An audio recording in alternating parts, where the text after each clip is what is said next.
નમસ્કાર Gujarat blind YouTube ચેનલમાં તમારું હાર્દિક સ્વાગત છે। અહીં સરકારી યોજનાઓથી જોડાયેલી તેમજ સરકારી નોકરીઓથી જોડાયેલી તેમજ વિકલાંગ લોકોથી જોડાયેલી તેમજ એજ્યુકેશનથી જોડાયેલી તમામ માહિતી પૂરી પાડવામાં આવે છે। તો અત્યારે જ અમારી ચેનલને લાઈક, શેર અને સબસ્ક્રાઇબ કરો। તો ચાલો વધારે સમય લેતા વિડિયો જોવાની શરૂઆત કરીએ। નમસ્કાર,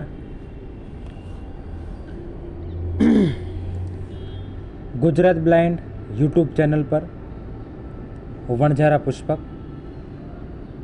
મિત્રો, નવી સિરીઝ ચાલુ કરી હિસ્ટ્રીની, આપણે તમને બધાને ખબર છે બરાબર, તોય છતાં જેને નથી ખબર બરાબર, BSM1 ગુજરાત યુનિવર્સિટી બરાબર, હજુ કહું છું જેને નથી ખબર એને આ વિડીયો શેર કરી દેજો બરાબર। તો ઇન્ટરનલ ગુજરાત યુનિવર્સિટીમાં જે પરીક્ષા લેવાય છે એમાં એને ફાયદો થાય।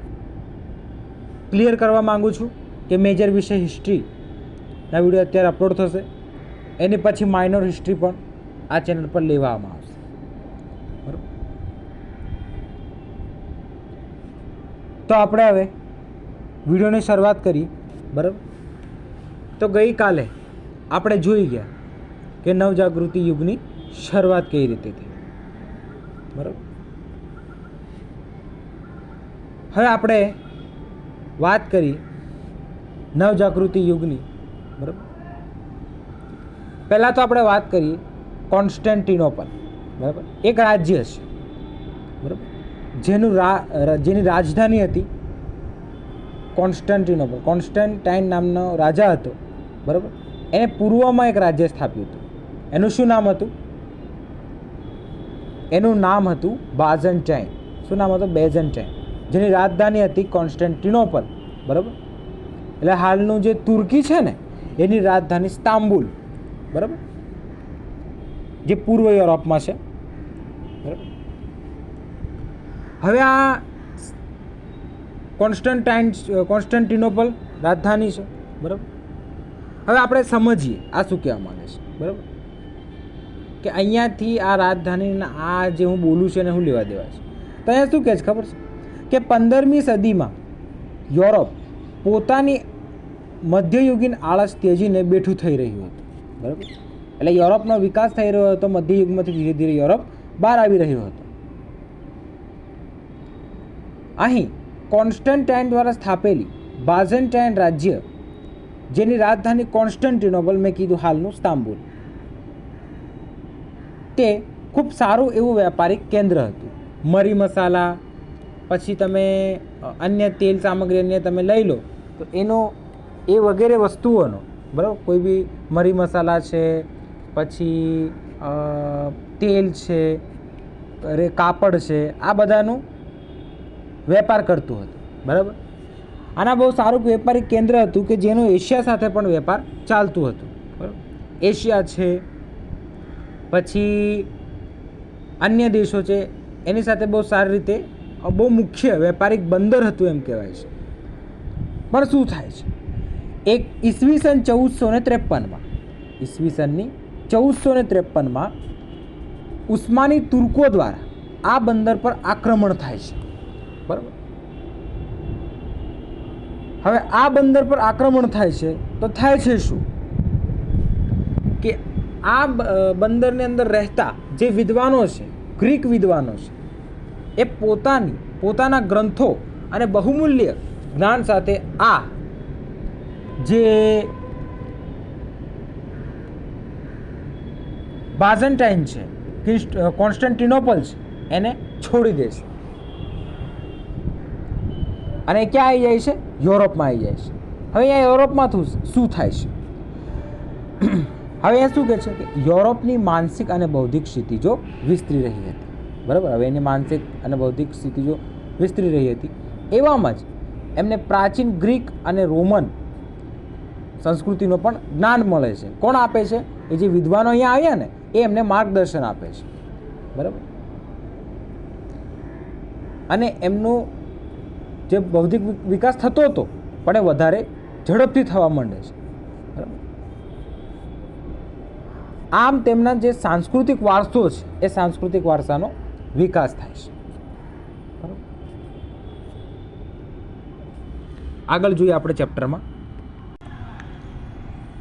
હવે જે લોકો ત્યાંથી શિક્ષણ પ્રાપ્ત કરીને આવે છે, બરાબર, જે વિદ્વાનો ત્યાંથી આવ્યા, બરાબર, મને માફ કરજો, મેં શિક્ષણ પ્રાપ્ત કરીને આવે છે એવું કહી દીધું. હવે જે વિદ્વાનો ત્યાંથી આવ્યા, બરાબર, ગ્રીક અને એ બાજુના, તો ત્યાંથી એ અહીંયા ભાગીને ક્યાં આવ્યા? યુરોપમાં આવ્યા. બરાબર.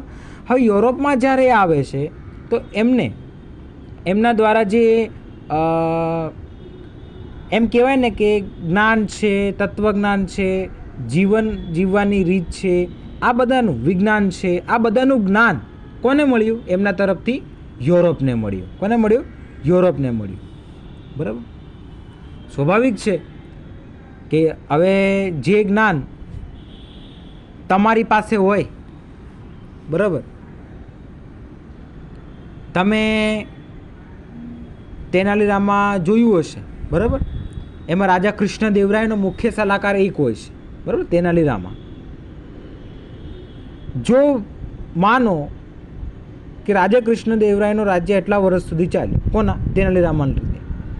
જો તેનાલીરામાએ એ રાજ્ય છોડી દીધો હોત તો પછી એ રાજ્યનું પતન થઈ શકે કે ના થઈ શકે? થઈ શકે ને. તમારો મુખ્ય સલાહકાર છે, બરાબર.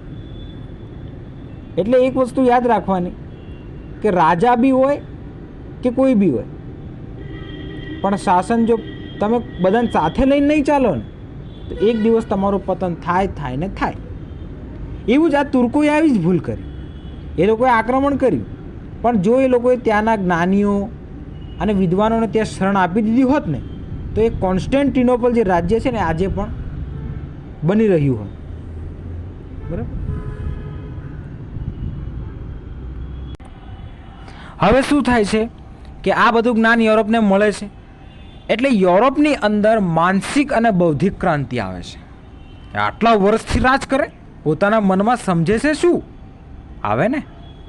આપણને જે વસ્તુ ના ખબર હોય કે આ હાલો આપણી સાથે અન્યાય કરે છે અને અચાનક એવો કોઈ જ્ઞાની વિદ્વાન આપણને મળી જાય અને એવું કે હાડું ભાઈ આ તો તને ઉલ્લુ બનાવે છે, હા ધ્યાન રાખજે, તો ખબર પડી જાય ને કે હાલા મને ઉલ્લુ બનાવે છે. હવે તો એની વાત છે. થાય કે ના થાય? થાય જ ને. એવું જ થયું. ત્યાંના જ્ઞાની વિદ્વાનો ક્યાં આવ્યા? અહીંયા યુરોપમાં આવ્યા અને બધું કીધું કે ભાઈ તમારી સાથે આવું થાય છે, આ ખ્રિસ્તી ધર્મગુરુઓ તમારા કોઈ બરાબર નથી, આ હાડા બધા તમને છેતરે છે, આ બધી એમને ખબર પડી. એટલે એમનામાં શું આવી? માનસિક અને બૌદ્ધિક ક્રાંતિ આવી. કેવી ક્રાંતિ આવી? માનસિક અને બૌદ્ધિક ક્રાંતિ આવી. આગળ જોઈએ. હવે અહીંયા નવજાગૃતિનો અર્થ આપેલો છે, બરાબર. નવજાગૃતિ એટલે એને આપણે અંગ્રેજી ભાષામાં રેનેસા કહેવામાં આવે છે, બરાબર. લેટિન ભાષાની વાત કરીએ તો લેટિન ભાષાની અંદર રેનેસા એટલે કે રિનાઇસન્સ એનો અર્થ એવું થાય છે રીબર્થ. રીબર્થ એટલે કે પુનર્જન્મ, બરાબર. અને બીજો અર્થ એનો પુનર્જાગૃતિ પણ થાય છે અથવા તો નવજાગૃતિ પણ એનો અર્થ થાય છે, બરાબર. એટલે આ અર્થ પૂછાય MCQમાં કે ભાઈ રેનેસાનો અર્થ શું થાય છે, તો ઓપ્શનમાં રીબર્થ ના હોય તો રીબર્થ ના હોય તો ગુજરાતીમાં પુનર્જન્મ આપેલું હોય, પુનર્જન્મ ના આપ્યું હોય તો નવજાગૃતિ આપ્યું હોય, બરાબર. રેનેસાનો અર્થ પૂછાય તો આપણે આ MCQમાં લખી શકીએ, બરાબર. આ ક્લિયર રાખજો. ઓકે, ચાલો આગળ જોઈએ ચેપ્ટરમાં. હવે બીજો પ્રશ્ન તમને એવું પણ પૂછાય કે રેનેસા શબ્દનો સર્વપ્રથમ ઉપયોગ કોને કર્યો? બરાબર, આ પ્રશ્ન પૂછાય, બરાબર. અને પૂછાયેલો છે એટલે પૂછાય બી ખરો કે રેનેસા શબ્દ છે, આ રેનેસા શબ્દનો સર્વપ્રથમ ઉપયોગ કોને કર્યો?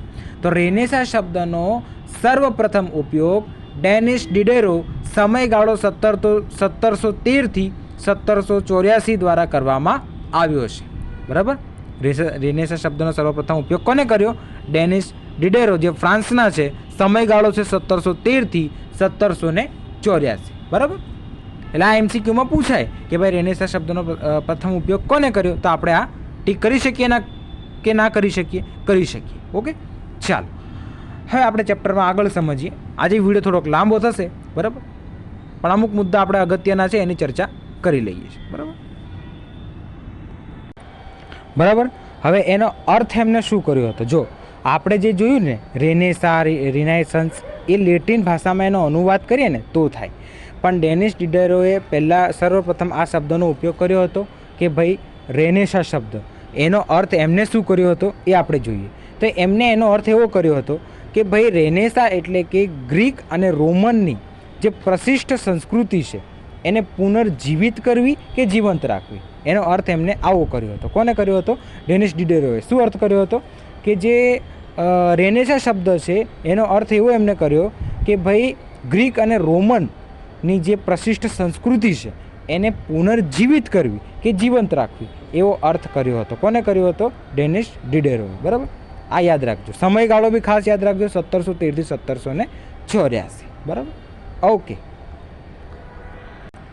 હવે એમ કહેવાય છે કે શરૂઆતની અંદર મિલાન, વેનિસ, પિઝા, પછી કોર્ડોવા જેવા શહેરોની અંદર શિલ્પકલા, સ્થાપત્ય કલા, સાહિત્ય કલા વગેરેની અંદર જે પ્રગતિ થઈ, બરાબર, આ જે શહેરોના નામો લીધા એ શહેરોની અંદર જે પ્રગતિ થઈ એને એ લોકો નવજાગૃતિ કહેતા હતા.